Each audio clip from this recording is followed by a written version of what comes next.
যে আপনারা জানেন আন্তর্জাতিক অপরাধ ট্রাইব্যুনাল আইন 1973 সংশোধিত হয়েছে। 1973 সালে এই আইন প্রণয়নের পর 2013 সালে তৎকালীন সরকার উক্ত আইন সংশোধন করে ব্যক্তির পাশাপাশি সংগঠনেরও বিচারের ব্যবস্থা করে। তবে উক্ত আইনে সংগঠনের শাস্তি কোনো ব্যবস্থা না থাকায় উক্ত আইনটি গতকালকে বাংলাদেশ সরকার সংশোধন করে সংগঠনের শাস্তির বিধান রাখা হয়।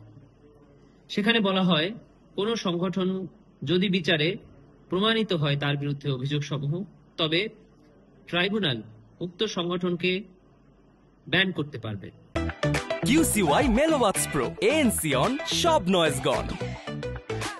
তার সম্পদ বাজেয়াপ্ত করতে পারবে অথবা তার সংগঠনের সদস্যদের বিরুদ্ধেও ব্যবস্থা নিতে পারবে।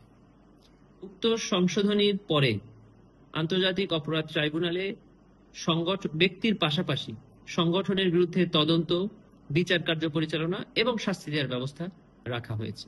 তবে এতদিন যে অবস্থায় ছিল সেক্ষেত্রেও আন্তর্জাতিক অপরাধ ট্রাইব্যুনালে সংগঠনের বিরুদ্ধে তদন্ত বা বিচার পরিচালনা করার ক্ষেত্রে কোনো বাধা ছিল না। বর্তমানের সংশোধনীর পরে আন্তর্জাতিক অপরাধ ট্রাইব্যুনালে সংগঠনের বিরুদ্ধে শাস্তি প্রদানের ক্ষমতা রাখা হয়েছে। প্রসিকিউশনের পক্ষ থেকে আমরা মনে করি এটি একটি যথোপযোগী উদ্যোগ।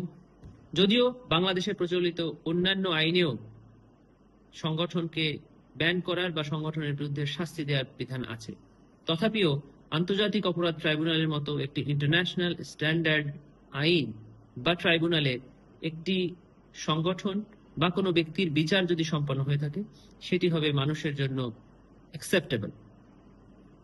আমরা প্রসিকিউশনের পক্ষ থেকে বর্তমানে জুলাই বিপ্লবের সময়কালীন অপরাধের ব্যক্তিদের বিরুদ্ধে তদন্ত করছি, তদন্ত সংস্থাকে সহায়তা করছি।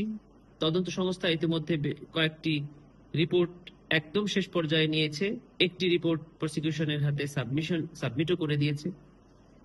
অতএব আমরা সরকারকে ধন্যবাদ জানাই আন্তর্জাতিক অপরাধ ট্রাইব্যুনাল আইনের এরূপ যুগোপযোগী সংশোধনের জন্য।